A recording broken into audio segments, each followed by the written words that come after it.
राधे राधे, जय श्री कृष्णा दोस्तों।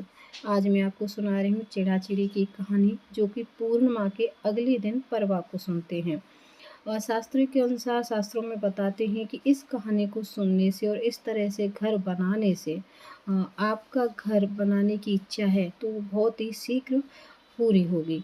तो चलिए फिर इस तरह से आप कहानी परवा वाले दिन ज़रूर सुनिए, और आपके मन में इच्छा है कि अपना घर हो, तो कहानी सुनने के बाद में आपकी इच्छा पूरी हो। तो देखिए, सबसे पहले हम जहाँ हमें घर बनाना है उस जगह को हम साफ़ कर लेंगे। वैसे तो घर साफ़ ही होता है, लेकिन फिर भी एक बार करेंगे। उसके बाद देखिए, हमें सामग्री क्या-क्या चाहिए। हमें 7 दीपक चाहिए, थोड़ा-सा आटा चाहिए, खील बतासे चाहिए, और हमें खिचड़ी चाहिए, कुछ दक्षिणा के लिए चाहिए, और 1 लोटा जल चाहिए। बस रोली और थोड़े-से चावल। तो यही सारी चीज़ें चाहिए, कुछ ज़्यादा नहीं चाहिए होती हैं। आज के दिन खिचड़ी का बहुत महत्व बताते हैं। खिचड़ी दान करो, खिचड़ी का ही अपने ठाकुर जी को भोग लगाओ परवा के दिन, है ना? तो बहुत ही भगवान जल्दी प्रसन्न होते हैं, और आपकी इच्छा शीघ्र से शीघ्र वो पूरी करेंगे। तो देखिए, यहाँ पे सबसे पहले हमें क्या करना है, आटा ले लेना, और आटे से इस तरह से आप घर बना लेना है। आपको जितना बड़ा घर चाहिए उतने आप कमरे बना लीजिए, लॉबी बना लीजिए, किचन बना लीजिए, जो भी आपको चाहिए वो सब इस तरह से बना सकते हैं। और देखिए, सबसे पहले हमने चारों तरफ से दीवार कर ली, हमने फिर चारों तरफ कमरे बना देंगे। तो इस तरह से ना आपकी इच्छा बहुत ही शीघ्र पूरी होगी।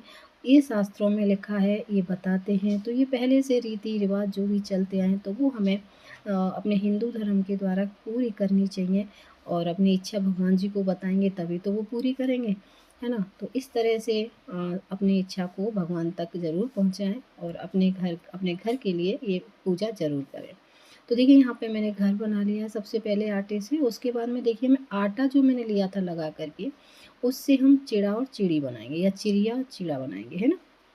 तो आटे को आपको पता ही है कि आकृति कैसे देते हैं। पहले हम छोटे-छोटे थे तो मिट्टी से इस तरह से चिड़िया बनाते थे। तो उसी तरह से हमें इस तरह से आकृति देनी है कि चिड़िया बैठी हुई है। तो इस तरह से ही हमें 2 चिड़िया बना लेनी है, मतलब 1 चिड़ा और 1 चिड़िया। तो इस तरह से देखिए, मैंने दोनों बना ली हैं आटे से। आटा थोड़ा-सा टाइट लगा लीजिएगा जिससे अच्छे से बन जाए। तो यहाँ पे मैंने दोनों चिड़िया चिड़ा बना लिए हैं। उसके बाद देखिए, जो दीपक लिए थे हमने, उन दीपकों को हमें 1 दीपक इनके पास रखना है, एक बाकी के दिए चारों कमरों में रखने हैं, और 2 दीपक आपको गेट के बाहर कोने पे रखने हैं। या तो आप यहाँ पे मोमबत्ती भी ले सकते हैं, आप दीपक भी ले सकते हैं, बाहर वाले हैं जो। अंदर हमें दीपक ही चाहिए। उसके बाद देखिए, हम दीपक जला लेंगे, सभी को प्रज्वलित कर लेंगे, और इस तरह से इसमें ना देखिए, आज के दिन जो परवा वाले दिन अपने खिचड़ी का महत्व मैंने बताया ना, तो ध्यान से आप देखिए, आप खुद भी खिचड़ी का ही भोग लग मतलब ठाकुर जी को भोग लगाइए, उसी भोग को आप प्रसाद समझकर खिचड़ी को ही सब पा लीजिए। तो यहाँ पे देखिए, मैंने सब दीपक जला लिए। उसके बाद हम तिलक लगा देंगे, थोड़े से चावल चढ़ा देंगे। उसके बाद भोग स्वरूप हम खील बतासे का भोग लगा देंगे। चारों कमरों में खील ज़रूर रखिएगा, जिससे कि आपका घर धन दौलत से भरा रहे। तो देखिए, यहाँ पे हमने इस तरह से किया। खिचड़ी को हमको मन सनाए से हमें दान करना है। बाद में कुछ दक्षिणा ले लेंगे, जो भी आपकी सम्माई है, 10, 20, 50, 100, जितनी आपकी सम्माई है उतनी आपने दक्षिणा ज़रूर से रखना है। चाहे भले ही 10 रुपये रखो, लेकिन दक्षिणा ज़रूर रखें। उसके बाद 1 लोटा जल ले लिया है हमने, उसको ज़रूर रखना। उसके बाद देखिए, हम कहानी सुनेंगे यहाँ पे। तो थोड़ी-सी हम जो खिचड़ी रखी है ना, उसी को हम हाथ में ले लेंगे, क्योंकि खाली हाथ हमें कभी भी कहानी नहीं सुननी चाहिए। तो तो परवा वाले दिन चिड़ा-चिड़ी की कहानी सुनते हैं। इस कहानी को कार्तिक माह की पूर्णिमा से अगले दिन परवा को सुनते हैं और सुनाते हैं, सभी मिलकर के सुनते हैं। अब की बार ये परवा पड़ रही है 6 नवंबर, दिन बृहस्पतिवार को।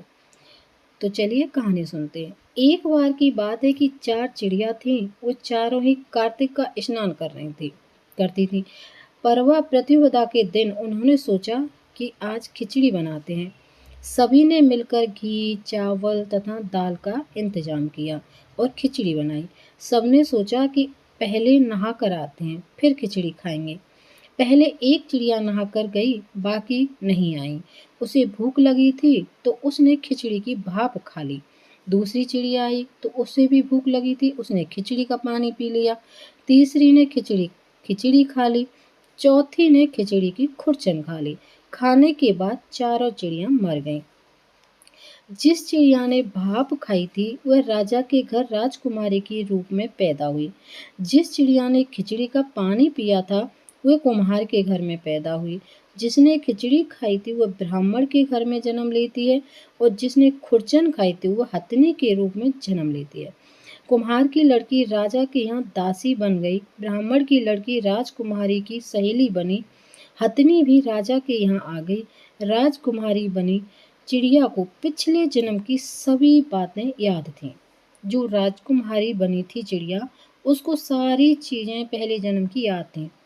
राजकुमारी का विवाह हुआ तो उसने राजा से कहा कि मैं अपने साथ इस दासी और अपनी सहेली सहेली को ससुराल ले जाऊंगी।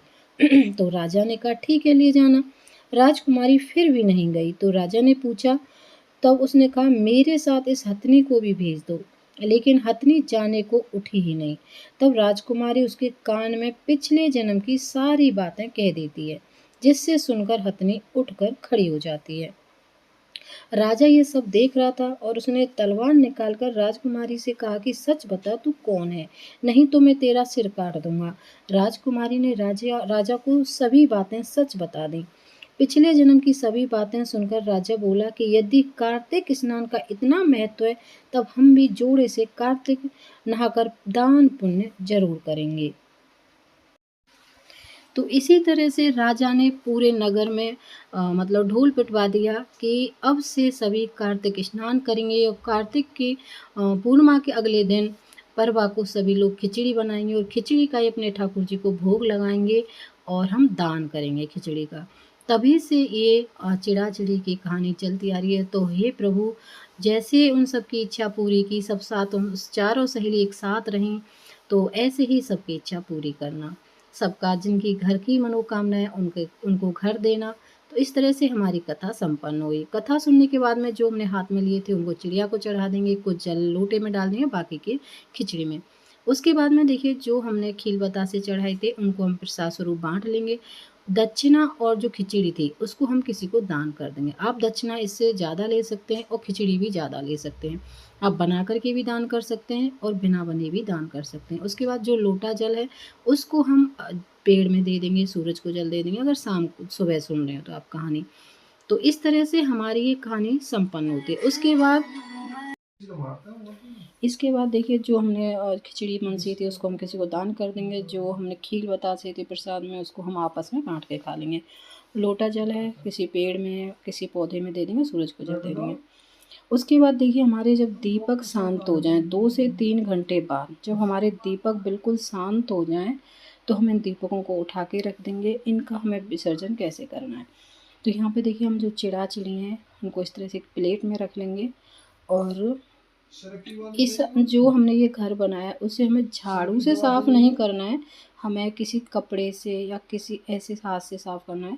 झाड़ू से बिल्कुल भी मत कीजिएगा।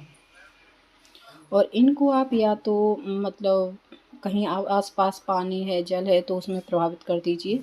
मछलियों को डालिए या फिर गाय को डाल दो, चींटियों को डाल दो। आप ऐसी जगह पे इसको मतलब जो चिड़िया बनाई आटे की उसको जो आटा है उसको ये खील बतासे हैं उनको आप इस तरह से इनका कर सकते हैं। गाय को खिला सकते हैं या किसी नदी में डाल सकते हैं या चींटियों को खिला सकते हैं। तो उसके बाद में देखिए जो कार्तिक नहाते हैं वो तो इस पूजा को ज़रूर करते हैं, लेकिन जो कार्तिक नहीं नहाते हैं और जिनकी घर बनाने की इच्छा है, मन है उनका, तो ये वाली पूजा पूर्णमासी से दूसरे दिन परवा को ज़रूर करें। तो राधे राधे, जय श्री कृष्णा दोस्तों।